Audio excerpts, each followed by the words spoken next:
Hi, folks. Chris Voss here from the ChrisVossShow.com, the ChrisVossShow.com. Hey, we're coming at you live on the podcast here on YouTube.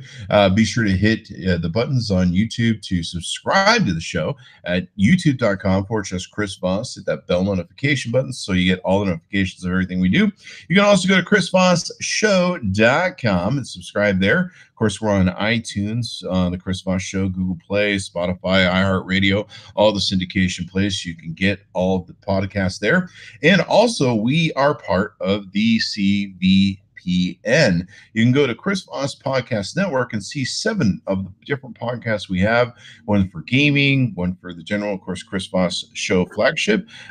Spatial computing, startup unicorn podcast.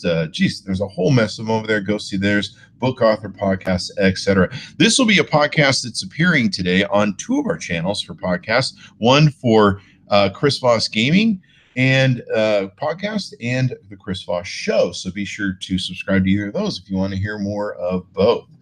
Today we have Jim Bottomley of Ghost Fish Games. They're launching their new game on Steam and PS4 called Tabletop Gods, I believe it is. Tabletop Gods. Welcome to the show. How you doing, bud? Not so bad. Thank you for having me, Chris. It's nice to be here. Sauce. So we're going to have you guys on the gaming podcast right now, as well as the Chris Voss Show. So you guys will be on 2 podcasts for the price of 1, if you will, although we didn't charge you for it. We're first the audience. It's $1 for everyone. So you're paying now. Anyway, Jim, give us a sense of who you are, what your background is, what brought you to this point in time, and then let's talk about the company after that. Okay. So as you said, my name is Jim Bottomley. I am the design director at Ghost Fish Games. Ghost Fish Games, we are currently developing a PC stroke VR game, but let's go back in time a little bit to where I come from, just to kind of put you in the picture. I started in games back in the very early 90s, so I am rather old school. I started back doing the kind of even the 8-bit and 16-bit stuff at Core Design, the creators of Tomb Raider. I famously told Toby Gard, the creator of Lara Croft, that he would never get that damn game made at this company just before I left, which is I fear I was incorrect. After that, so I started as a programmer. I left university with a degree in computer systems engineering, and therefore naturally moved into programming, which I really, really wasn't very good at. And after spending 3 months porting my first game, so we were developing a game called Universe, which was a point-and-click adventure. We were developing that on the Amiga, but they wanted a PC version as well. So I started the porting job on that. Wasn't doing very well. But fortunately, I spent a lot of time messing around in D-Paint. I'd never really messed with D-Paint before. And actually, most of the time when I was at university, I spent more time drawing underground comics for a comic back home than I did actually doing computer systems engineering stuff. So my boss basically said, Jim, you're obviously no good at programming. Do you want to be an artist? Now, this wouldn't happen nowadays. But back in the day, that wasn't massively uncommon. I made the switch to art, and I stayed in art for a long time. Probably, let me think, 8 years or so, eventually working up to art director through various companies. After Core Design, we started a small indie development team. I don't know if some of you guys remember 8th Day. And we changed our name to Aliens from Outer Space. We did a game called Heimdall on the Atari. Oh, wow. Yeah, that wasn't me. I can't take credit for that. I joined the team after that. But, we did a few games on PC and console. Then went to Software Creations, which did a lot of early Game Boy stuff. We did the whole raft of things, PlayStation 1, DS stuff. So I became eventually art director there at that point. And then shortly after that, sorry, you going to have a question, Chris? No, I was just saying, Oh, okay. And then shortly after that, I kind of made the shift into design when we needed a designer on a game that we'd started developing called Gladiator Sword of Vengeance, which was a third-person kind of hack and slash roaming game that was on PlayStation 2 and the original Xbox. Wow. So shortly after that, Software Creations went out of business. We were all bought by Acclaim. So I worked at Acclaim for a few years. Then Acclaim went out of business. Eventually, my career is a litany of companies going out of business. I don't know whether it's them or me. And then I spent a short time. That was my first stint in mobile. After that, very early mobile, not like smartphone stuff. That was interesting. Design-wise, just as challenging, if not more so, than working on console and PC. Mm-hmm. Then I went to work for Vivendi Universal. Well, have I skipped a few years? Yeah. No, I went to work for a small company called Swordfish, which was part of Vivendi Universal. And there I worked with the guys at Massive on. We did a game actually first called Interview with the Made Man, and then we went to work on World in Conflict, which was a PC game, PC RTS, which they were wanting to get onto console, so we were covering the console side of that for them. Unfortunately, that never saw the light of day because towards the end of my time with that company, Vivendi bought Activision, and Activision closed a few studios, let's put it that way. It was at that point that I kind of had enough of losing my job or being put out of work. And my wife and myself said, we'd always talked about moving countries. So we said, let's try Canada. So we moved to Canada. Literally within 3 months, I had an interview with a crowd here called Other Ocean. They were looking for a design director. I had an interview with them, and 3 months later, I'd left England for good. We'd sold our house, and I've been here for 11 years since then. So Other Ocean were around. Well, they're still around. I mean, Ghostfish Games is part of the Other Ocean group. Oh wow! I was with Other Ocean for how many years would it have been? 7 years, 6 years. When we were bought by Electronic Arts. Charlottetown, I don't know if anybody knows, we're based in Charlottetown in Prince Edward Island, which is in Atlantic Canada. And it's quite a hub for game development. You wouldn't think it, but it is. Wow. And if anybody's familiar with the EA mobile game, The Simpsons, Tapped Out, which was phenomenally successful, that started here in Charlottetown. And it was actually started by a development company called Byte, who got bought by Electronic Arts. And they were desperate to staff up. And at Other Ocean, we had a lot of people. So it made sense that they essentially acquired the studio, but not Other Ocean itself. Other Ocean continued to exist as a separate entity. Other Ocean's headquarters is in Emeryville on the West Coast, down there in the States. So we worked at Other Ocean at Electronic Arts for about 3 years, which is, during that time, myself and two of the other guys, we kind of flirted with the idea of doing our own thing. It never really became reality for about 3 years when I decided to leave. I kind of had enough of doing mobile and the free-to-play thing. It's, some people love it, some people hate it. It's not my cup of tea design-wise. So we'd actually approached Other Ocean again to ask whether they'd consider setting up another studio. And they said, yeah, sure. And we were like, oh, okay. So I was the first to leave. And then like the two guys that came on board, they left afterwards, having decided to leave for their own reasons, leaving a year. And the three of us basically head up Ghostfish Games for Other Ocean, under the purview of Deirdre Eyre, who's the head of Canadian operations, who basically runs all the Canadian studios. We have obviously a studio here, and we have a studio in St. John's in Newfoundland, as well as the headquarters, which is down in San Francisco in Emeryville. Awesome. So we are Ghostfish, like I said, Ghostfish Games. We've been around now for a couple of years, and in that time, when I first left, I was the employee of Ghostfish Games. Before we were even called Ghostfish Games, we only named ourselves fairly recently. We procrastinated for ages, and we came up with Ghostfish Games. I helped out on Giant Cop, which is a VR title on the Rift and on Vive. I helped out on that on the latter stages of that when I first left, while I was getting the early design work down for what was to become Tabletop Gods. We also worked on, our team also worked on Minecraft on the 3DS. So we brought Minecraft to the 3DS, a task which most people thought was impossible, which our tech director has literally lost hair doing, but we did it, which was quite an incredible feat.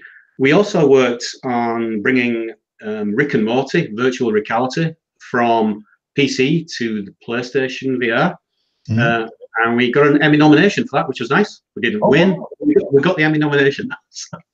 Not just ourselves, obviously Alchemy, they're the ones who I suppose can really take the credit. They designed the game, but it is nice to be kind of associated with that. That is awesome. Yeah. Cool, thanks. And during that time, we were developing Tabletop Gods, which is our first original IP. One of the things we were interested in, obviously, in founding Ghostfish Games was to create our own IP. Wow. Be masters of our own destiny as much as we can, obviously. So yeah, that's brings us up to date, I suppose. Cool. So you guys have built this Tabletop Gods. I think it's interesting that you have it available both on desktop PC and VR, which was it hard to do both? Yes and no. Hard in the sense, technically hard, yes. It wasn't a hard decision to make though. Okay. When we started off, we obviously was talking about the types of games. Obviously, as you do, you're sitting around either in a pub or I think it was during summer, so we were probably out on the deck here enjoying maybe one or two. We're thinking about the types of games we'd love to make. We obviously knew that VR was a thing. VR I've always been interested in virtual reality. I was interested in back in the 90s when there was like, well, arguably some people call it wave 1. It's more like wave 2 or 3 really. When Jonathan Walden was around and Jaron Lanier was first touting all these ideas about virtual reality. I was big into it as a concept then.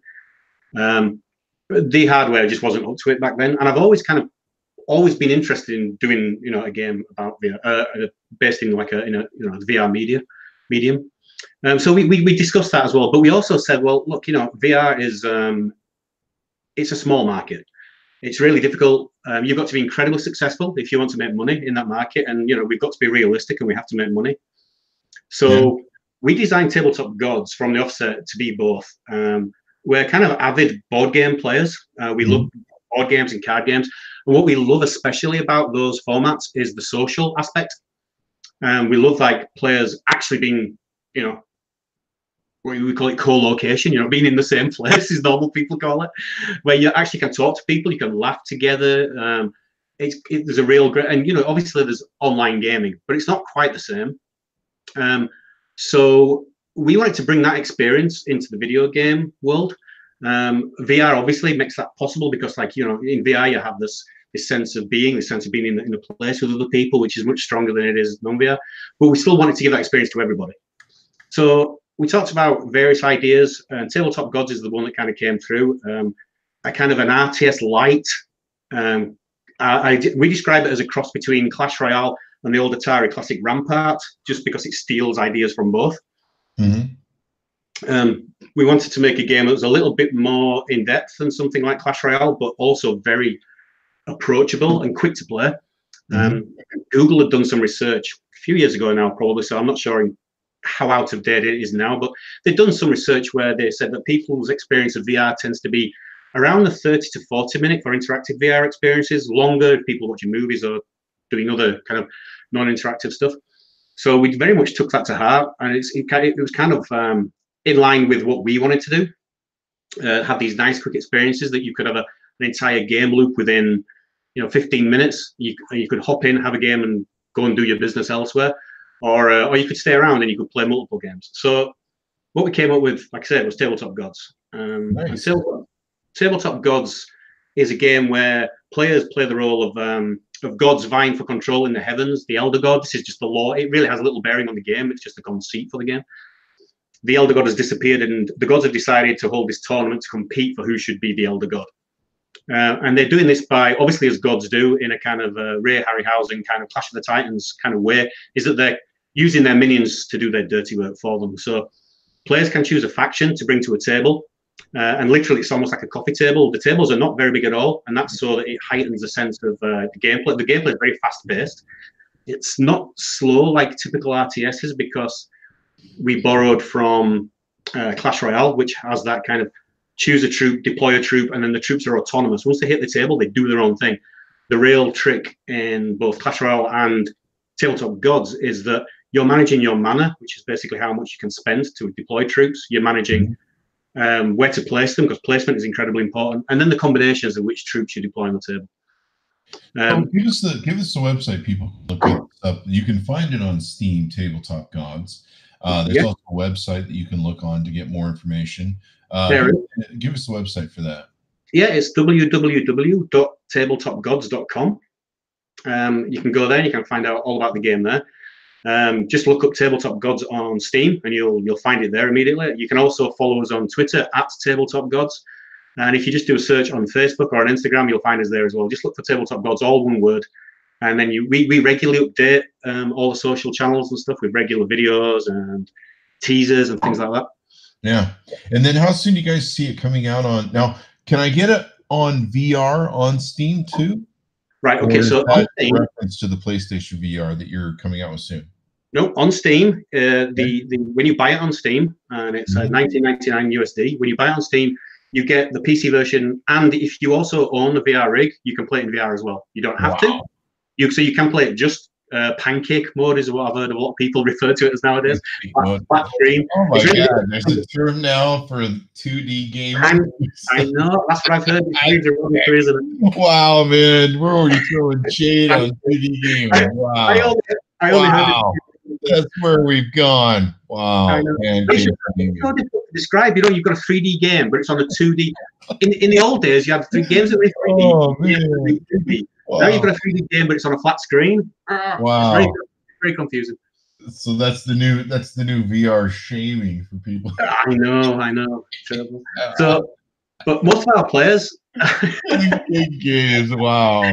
Now every time I'm gonna play a game on normal VR, I'm gonna be like, I'm just a pancake gamer. Why am I hungry? I need breakfast. Most of our players actually play pancake mode. We play non-VR because we designed it from the ground up with both in mind. We absolutely did. Again, because and obviously players can play together. They're not segregated in any way. So when you're in VR, you can play against people who play in non-VR mode. So now I'm going to go out to buy a VR system so that I can go around bullying and shaming people. Oh, you're just a pancake gamer. Yeah, just pancake, dude. Yeah. Hilarious. I should have known that was coming eventually. Yeah. So I don't know if you. Sorry, go on. So you guys have it on VR now. In tabletop games, I just got the code, so I haven't gotten a chance to play the game, but we'll definitely be playing it. Of course, we'll have a review on the Chris Voss Show and Chris Voss Gaming or chrisvossgaming.com. How soon do you guys see it coming out on PlayStation?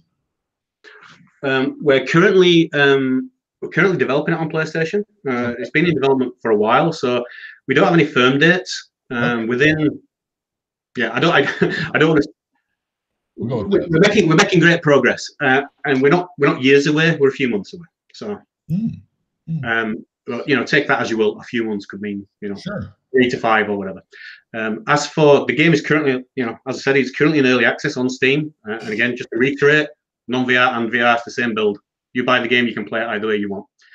And we're coming out of early access imminently, and within a couple of months. So it was important to us that when we hit early access, it was to try and get a player base together. One of the things that we set out to do in our company was to create fun games. I know it sounds a bit cliche, but it's the fun comes first, and kind of build it and they will come. Field of Dreams. We built it. They're a bit slow to come. It's Steam. There is a massive amount of competition, and getting visibility is the tricky part. Hence, it's great to be invited on shows such as yours. But we have. I mean, the arena aspect of our game, where multiple players come into an arena, and there's a table in the middle of that arena, and 2 players step up and fight out against each other. It's really great. We have regular meetups on Thursdays where we have, which is usually the biggest gathering, and it's just a laugh. It's a riot. It's kind of akin to the old kind of people putting down their 25 cents on the pool table, and people just stood around chatting and talking while there's a game going on in front of you. That's the way the game works. It's a very social game, and going back to how I was talking about, we wanted to mimic that social aspect that you get from board games, and that kind of camaraderie and being able to friendly grief people face to face kind of thing is always great fun. I don't know if you want me to describe the game a little bit better. I probably didn't describe the game very well. Yeah, tell us about the game, man. Okay. You can of course see it on Tabletop Gods and Steam, tabletopgods.com and Steam. It looks like a really cool game. What would you call these sort of what type of game would you call it? It's tricky. It's I can say it's I do describe it as RTS light. Okay. The only reason I describe it as that is because we don't have micromanagement, so that once troops are on the table, they do their own thing, and it's up to you to decide where to put the troops to best effect. Whereas traditional RTSs, you can deploy troops and you can select them and you can give them orders. We wanted a very fast, visceral arcade experience. And in early builds, we had experimented with being able to guide troops around once they're on the table. But quite honestly, there was such cognitive overload, it slowed down the game. In order for players to make meaningful decisions, we had to slow things down a lot. And that went away from our desire to have this kind of fun, in-your-face arcade experience. It was amazing the difference it made. So we very quickly kind of decided that you would choose a troop, deploy a troop, choose a spell, deploy a spell, just to keep the pace of the game going. The game itself is played over 3 rounds. Each round is 3 minutes of war, and each war phase has a precursor prepare for war, where players place down defenses, they can place down towers and traps, and they do that in secret so the other player can't see what they're doing. And we find that basically upsets the game most of all, because it's really good fun, especially in that second or third round. You're reacting to what your opponent did in the first round or the second round. You're putting down defensive towers and traps, and you have a very limited amount of time to do that. And also during that time, you get to switch out troops. So if you want to surprise your opponent yet again, you can switch out a troop, and they won't know what you're bringing to the table this round. And basically every round has these 2 phases. A game lasts no longer than 15 minutes is absolute kind of, unless you go into like a really extended sudden death. The aim of the game is quite simple. You have a certain number of towers on your side of the board. There are a certain number of towers on the enemy side of the board, and you have to destroy as many of their towers as you can in the time given. And the side that destroys most towers wins. Cool. Sorry, go on. The goal of the battle is simple: destroy more of your opponent's strongholds than they do of yours. Indeed. Yeah. Yeah. You can push forward the battlefront by destroying their towers, and that gains you a little bit of territory. Yeah. Coming from your guys' website, in Tabletop Gods, you play the role of a god vying for power in the heavens. Lead your troops into explosive real-time battles that rage across tabletop battlefields. Customize your armies, build defenses, cast spells, command your troops, set traps for your enemy troops, and deploy your own troops to fight to destroy your opponent as you compete for power in the heavens. Single player, head-to-head, and spectator modes. Pretty cool. I mean, it looks like a kind of like a multifaceted game, as opposed to just being like, one sort of genre. It is a bit of a mashup, like I say. I mean, gameplay-wise, the fact that we've got these 2 phases, we've got this prepare for war phase and the war phase, and that's where we kind of say, well, the prepare for war phase, that's similar to, I don't know if you remember Rampart back in the day. Well, it's an old game now. And that game run in a very similar manner. You could build walls and set defenses, and then you would have a phase whereby you had to defend your defenses, and then you would get to rebuild them. So when we initially made the game, we had no prepare for war phase, and we just had this straightforward 3 minutes of carnage or 15 minutes of carnage. And wow, it was insane.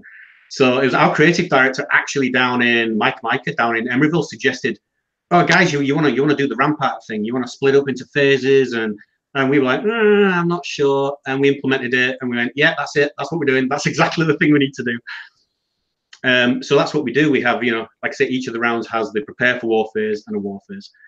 And it works out really well. It creates a great sense of kind of, you get to strategize in the prepare for war phase, but the war phase itself is more tactical. And it works out really well. What can I say? That's awesome, man. The screenshots look pretty awesome. The gameplay looks pretty awesome. Yeah, it's a mishmash of just like everything that's in there, and I think it's cool. And now you had I think mentioned to me in the pre-show that you guys are going to make it so that it will transcend. You'll be able to co-play on both Steam and PlayStation at the same time. That's right. Well, currently, as I kind of mentioned before, whether you play it pancake mode, we all love that term now. Must find out who actually created that term, and then they need some kudos. I just think it's funny. Maybe I just made it up. Maybe I dreamt it. Who knows? Maybe you did. Maybe I did. They can play against VR players currently, obviously. So if you're playing on Vive or the Rift, you can play against. And like I said, most of our players are non-VR. But when the PlayStation comes out, you will also be able to play from that ecosystem. You'll be able to play against the existing PC players, and any other system. And any other system that we move it to. Mm-hmm. Again, it's all about. We want to create this social network of players. That is our big aim. We don't want to segregate players. That's why, for example, in the future, we're considering in the future different game modes and things like this, but we haven't done them yet. On purpose, because we don't want to segregate the player base. Mm-hmm. As I alluded to earlier on, it's difficult getting noticed in Steam. The player base is fairly small right now. We don't want to split the player base up by having some of them play one mode, some of them play another mode. So we all play the same mode right now, which is what we call war mode. That said, that's in the multiplayer kind of aspect of the game, which is kind of, it really is the kind of the core of our game. But we also have single player as well for people that don't particularly like multiplayer or kind of want to get used to the game before they go online. Sometimes it's very intimidating. Although I would say that our Discord community, they're non-toxic at this point in time, which is rare for a multiplayer community. It's quite nice to see. That's kind of rare. No names. I mean, they're usually gaming communities are pretty salty. Yes, they are salty. But I mean, the beautiful part about them, and I have this conversation with a lot of game developers that we have on the show.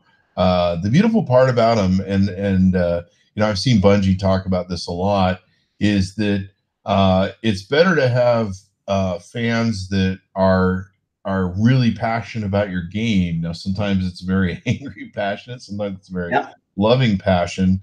Sometimes it's a mixture of both. It's a love and hate relationship. You can't make everyone happy, which is the biggest challenge I think game developers have to face. Is trying to balance what pain points do we really solve for the community, and what pain points are just not really either resolvable or not really indicative of the whole community. Like one of the challenges that we have with the Bungie community is you have all the slackers that go, I don't want to work as hard for stuff, and I don't want to grind, but I want all the cool stuff that the grinders get. And you know, they seem to be constantly in this toss up. And so I could see it'd be really hard to do customer service and make communities happy. But you know, hey, as long as people are fired up about your game and they're so committed to it, you know, I've had games that I quit and I'm like, should I complain about this game? And I'm like, no, just screw it. Anthem, excuse me. Just, you know, just give up and move on. And then I've had games that I love, but you know, half the time I'm hating on the game devs, and the other time I'm telling them how much I love and want to have their child. Which is weird. I was a big EVE Online player for many years. EVE Online was literally like my second job, and the amount of people, you know, whenever there was an update, it was EVE is dead. And you still see those same players now, years later. EVE is dead. They're still fucking playing it. Yeah.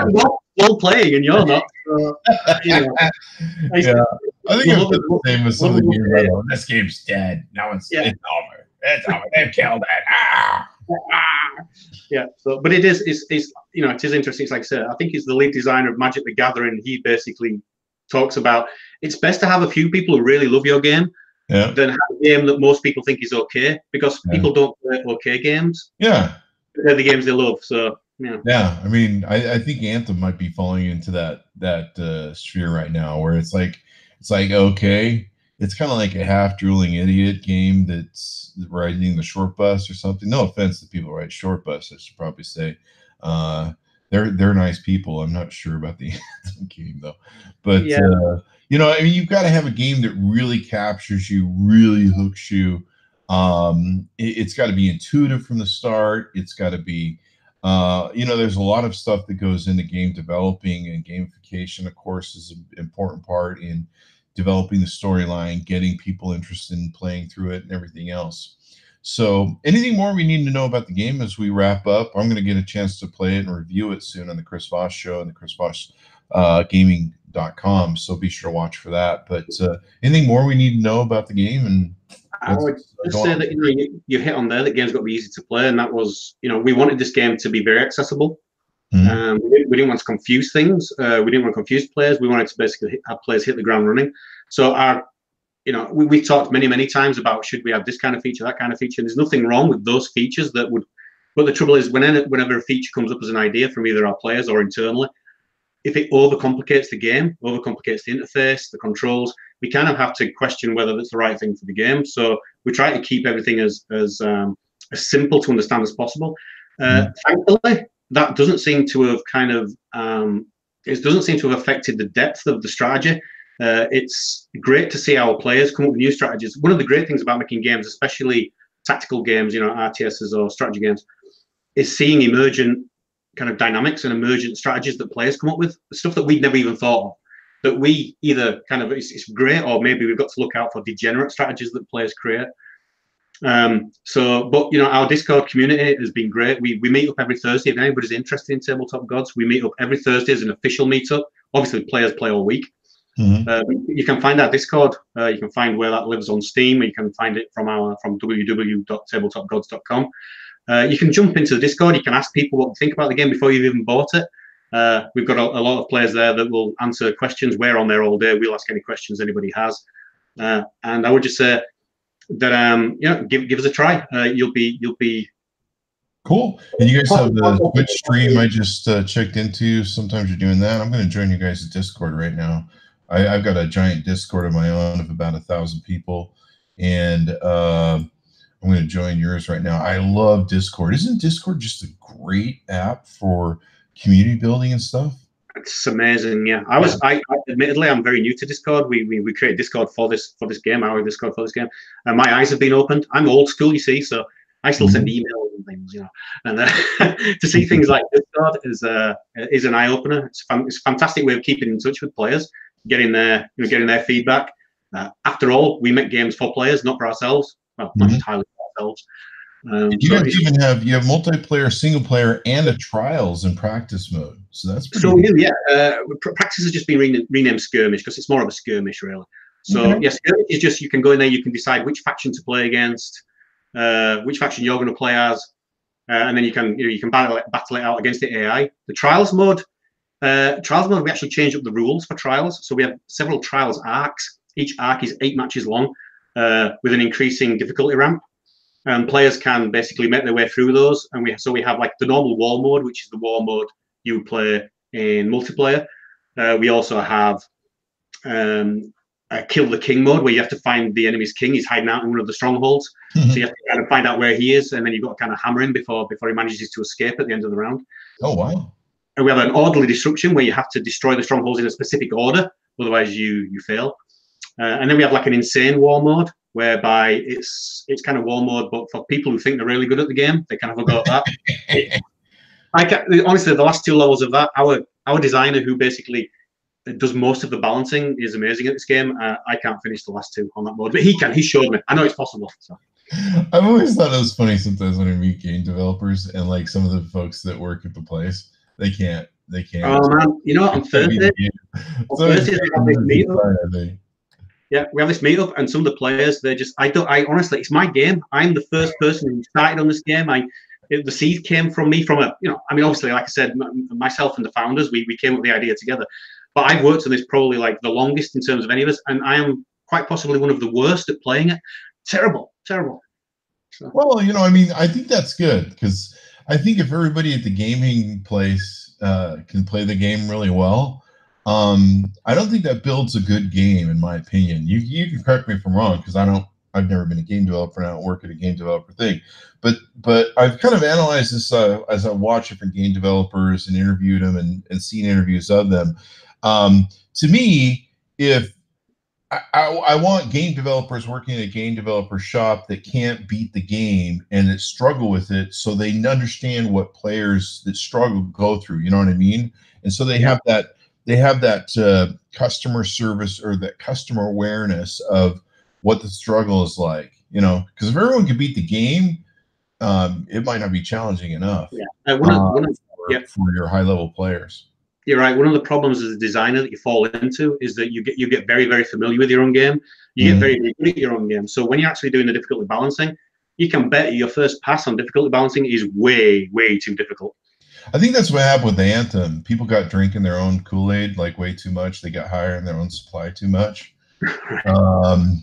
And I've seen that in business with companies where people are just operating in their own private Idaho, and they skip a lot of what they've spent.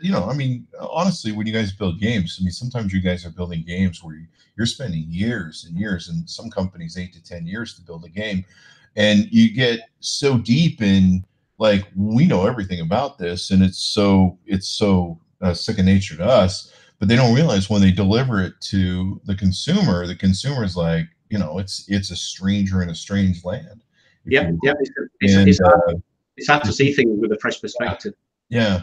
Like recently, I like to watch, when I go into games, I like to watch for intuitiveness. That's a real big thing for me. Even when we do product reviews of like solid products, we like to review based on intuitiveness, like how easy it is to assimilate.